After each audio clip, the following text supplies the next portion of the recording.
खड़े जा रहे हैं खाने के लिए, हमें तो पहले तंदूरी, हमें लाइन लगा के खाना पीना। अच्छा, बैठ के खाने की परंपरा रही कि खड़े होके, लेकिन अब तो देखो सब जानवरों की तरह खड़े होके खा रहे हैं। क्यों? बात सही है।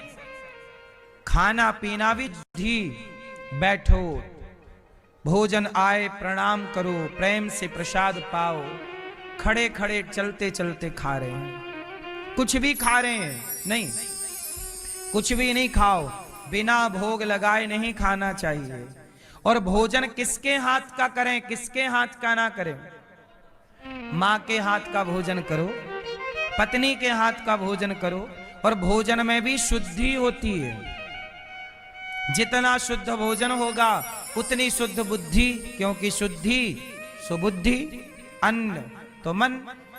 आजकल लोग बाहर भोजन करते हैं, जो भोजन होटलों में बना रहे हैं पता नहीं वो कब से नहीं नहाए, शौच करने गए थे, पता नहीं हाथ वाथ धोए के नहीं,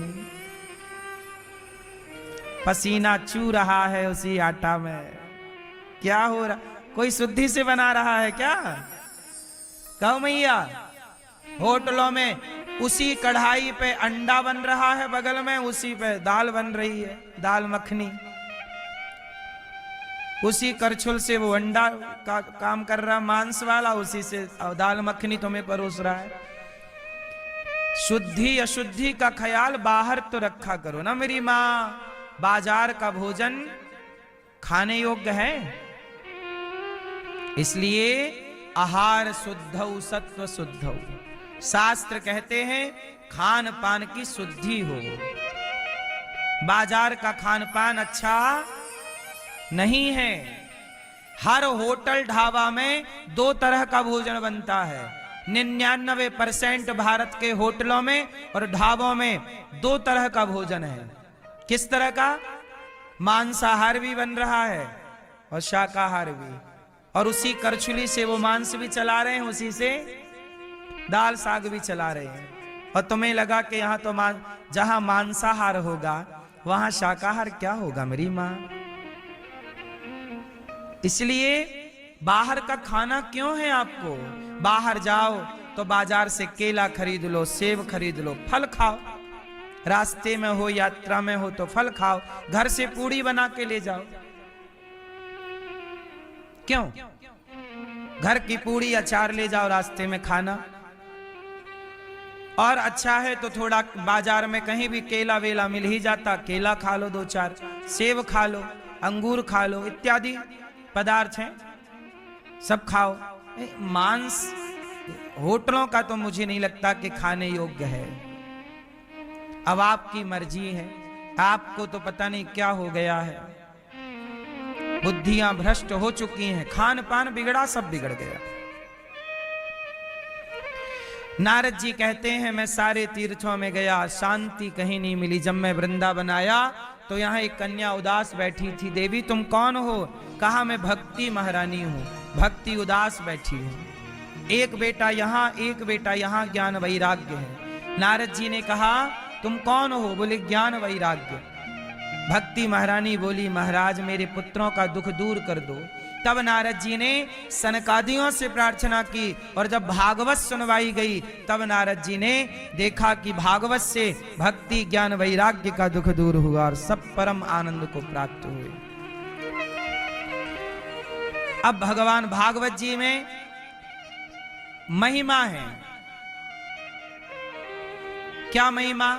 श्रोता कैसा, वक्ता कैसा। धुंधकारी का मोक्ष हुआ भागवत से। श्रोता कैसे?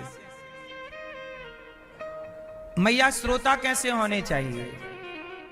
जो कथा में आए, प्रेम से 3 घंटे बैठें और प्रेम से कथा को सुने, ज्ञान को ग्रहण करें। श्रोता सुने। आप कुछ श्रोता कैसे होते हैं? कहीं मोबाइल चलाएंगे, कहीं यहां वहां देखेंगे, कहीं उठ के यहां बैठे, उठ के वहां बैठ गए, फिर उठ के वहां बैठ गए, बात करते रहेंगे, बार बार उठना बैठना। श्रोता मतलब केवल चित्त लगा के सुने। श्रोता ऐसे होने चाहिए। एक होता है सोता, आया जो गया, सोता। एक होता है सरौता, कटर कटर कटर कटर बात कर रहा पड़ोसन से, क्या सुन रही हो। और एक होता है श्रोता, केवल चित्त लगा के। अच्छा, श्रोता भी क्या करते? विशुद्धिकृत दृष्टांत कुशलो धीरो वक्ता कार्योति निस्पृहा। वक्ता कैसा हो? विरक्त हो, आसक्ति ज्यादा ना हो, वैष्णव हो, भगवान का भक्त हो, ब्राह्मण हो, विरक्तो वैष्णवो विप्रो ब्राह्मण, वेद शास्त्र का ज्ञानी हो, समझा सके बात को, दृष्टांत दे दे के समझाए। आपको बात जो हम समझाते हैं समझ में आती है कि नहीं? हम आपको दृष्टांत दे दे के समझाते हैं, क्योंकि वक्ता का लक्षण यही होता है कि अपने श्रोताओं को वो समझा पाए। तब तो वक्ता, नहीं समझा पाए तो काय बात के वक्ता। तो हमारा धर्म है कि हम आपको समझाएं हर बार, इसलिए हम जितनी बात आपको बताते हैं उतनी समझा के बताते हैं। आप जितना यहां से समझोगे वो उदाहरण के साथ हम समझाते हैं, एग्जाम्पल के साथ, ताकि आपको समझ में आए, बिल्कुल घुस जाए भीतर। हमारी बात समझ में आती है कि नहीं आपको? हमारी भाषा कठिन लगती है कि सरल? क्या लगती है? सरल भाषा वही प्रयोग होनी चाहिए जो समझ में आए। और ये दास आपको भागवत, देखो भागवत तो बहुत कठिन है, हम आपको कठिन बातें भी बता सकते हैं, आगे विषय आएगा कठिन, लेकिन हम उन कठिन कठिन बातों को इतनी सरल धैर्य, क्रोध ना हो, क्या ना हो। इसलिए हम कथा जब सुनाते हैं आपको तो हम गुस्सा नहीं करते। जब कोई ज्यादा ही अशांति फैलाता है तो प्यार से समझा देते हैं, मैया बैठो, भैया बैठो, प्यार से बात करते हैं। हम क्रोध नहीं करते आप पर, हम क्रोध आप पर नहीं करते, पर जहां जरूरत पड़ती है क्रोध से व्यवस्था बनाना हो वहां क्रोध करते हैं। क्रोध करना अच्छी बात है कि बुरी बात है? आप बताओ, क्रोध करना अच्छी बात है कि बुरी बात है? जोर से। अच्छी बात है। क्रोध जरूर करना चाहिए आप सबको, ज्यादा क्रोध करना चाहिए। कहां क्रोध करें? जहां जरूरत हो वहां क्रोध जरूर करो, जहां जरूरत ना हो वहां ना हो। कोई आपके सामने किसी बहन बेटी का अपमान कर रहा हो, उसके साथ बदतमीजी कर रहा हो, उस पर क्रोध जरूर करना चाहिए। क्यों रे नालायक?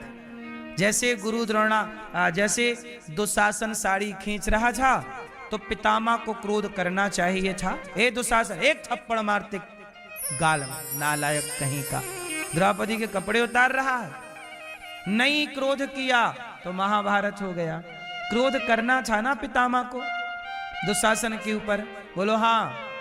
दुर्योधन क्यों नहीं किया तो महाभारत हुआ। इसलिए आपसे हम कहेंगे क्रोध जरूर किया करो वहां जहां जरूरत है, और जहां जरूरत नहीं है वहां कभी क्रोध नहीं। छोटे छोटे बच्चे हैं उन पे क्रोध नहीं करना चाहिए। पत्नी है, पत्नी पे क्रोध नहीं करना चाहिए। माता पिता है, उन पे क्रोध नहीं करना चाहिए।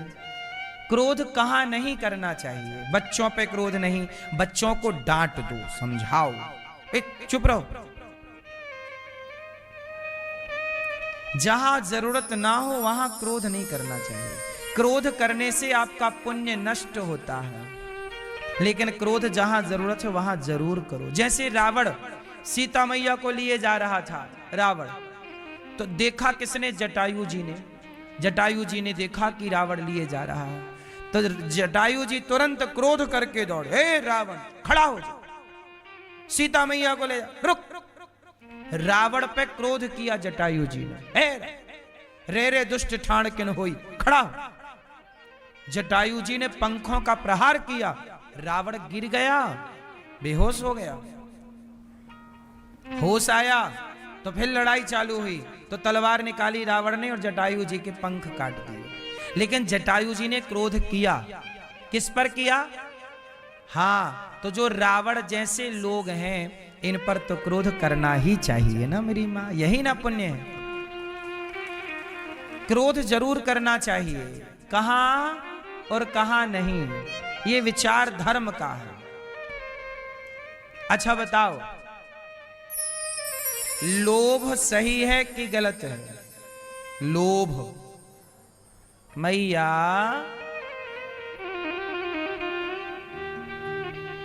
ओ भैया टोपी वाले, कहां पंजाब ने देखा खंड रसोई चल रही है। मैं भी कितना लोभी हूं, मुझे लगता है कि आज 30,000 लोग यहां भोजन कर रहे हैं। ऐसा भी दिन आए जहां 1,00,000 लोग नित्य भोजन यहां करें गौरी गोपाल।